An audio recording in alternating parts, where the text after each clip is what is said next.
بسم اللہ الرحمن الرحیم۔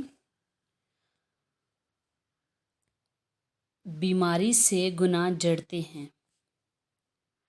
عطا ابن یسار سے روایت ہے کہ نبی کریم صلی اللہ علیہ وآلہ وسلم نے فرمایا کہ جب بندہ مومن بیمار ہوتا ہے تو اللہ تعالیٰ اس کے پاس کچھ فرشتے بھیجتا ہے اور انہیں حکم دیتا ہے کہ دیکھو یہ میرا بندہ اپنی عیادت کرنے والوں کے جواب میں کیا کہتا ہے۔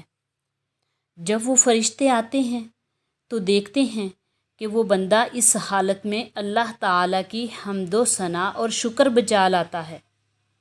یہ دیکھ کر فرشتے بارگاہ خداوندی میں حاضر ہوتے ہیں اور جو کچھ دیکھ کر آئے ہوتے ہیں عرض کرتے ہیں، حالانکہ اللہ تعالیٰ عالم الغیب ہے۔ چنانچہ ارشاد ہوتا ہے، میں اپنے بندے کو اس کے صبر کا اجر دوں گا۔ اگر اس مرض میں اسے دنیا سے اٹھا لوں گا تو بہشت میں داخل کروں گا، اور اگر صحت دوں گا تو اس کے گوشت سے اچھا گوشت اور خون سے اچھا خون بدل دوں گا اور اس کے گناہوں کو معاف کر دوں گا۔ حضرت ابو ہریرہ رضی اللہ تعالیٰ عنہ سے روایت ہے کہ مہاجرین میں سے ایک صحابی کسی مریض کی عیادت کو تشریف لے گئے اور فرمایا کہ مجھ کو حدیث نبوی صلی اللہ علیہ وسلم پہنچی ہے کہ مریض کے لیے حالت مرض میں 4 نفع ہیں۔ وہ مرفوع القلم ہو جاتا ہے، یعنی شرعی تکلیف اس پر پورے طور سے نہیں رہتی۔ اس کا اجر و ثواب اس طرح مریض کو اجر و ثواب اس طرح ملتا رہتا ہے جیسا کہ حالت صحت میں نیک اعمال بجا لانے پر ملتا تھا۔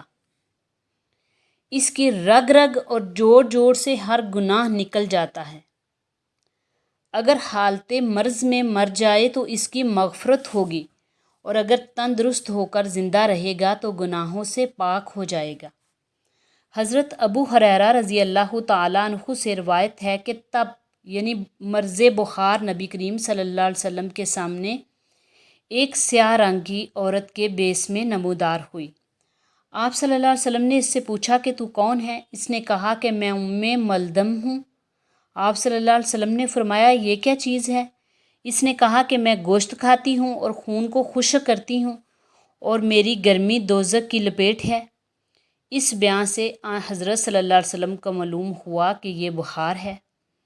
اس کے بعد اس نے کہا، یا رسول اللہ صلی اللہ علیہ وسلم، آپ مجھے اپنی جماعت میں سے ایسے لوگوں کے پاس بھیج دیجئے جن سے آپ کو سب سے زیادہ محبت ہے۔ حضور اکرم صلی اللہ علیہ وسلم نے اسے انصار کی طرف بھیج دیا۔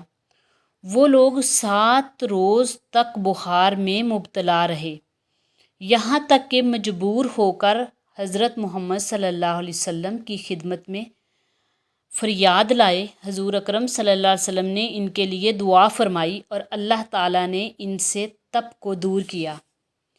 یہی انصار وہ لوگ تھے جب بھی آقا علیہ الصلوۃ والسلام ان کو دیکھتے فرماتے، مرحبا، اے قوم، تم وہ لوگ ہو جن کو اللہ تعالیٰ نے گناہوں کی آلائش سے پاک اور صاف کر دیا۔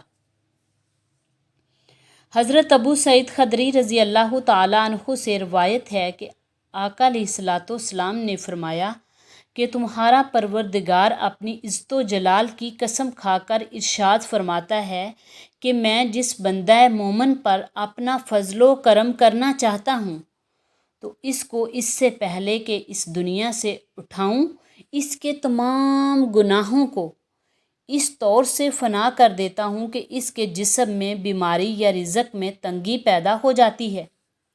پھر بھی اس پر اگر کسی خطا کا وبال رہ جاتا ہے تو سختی اور تکلیف بڑھا دیتا ہوں۔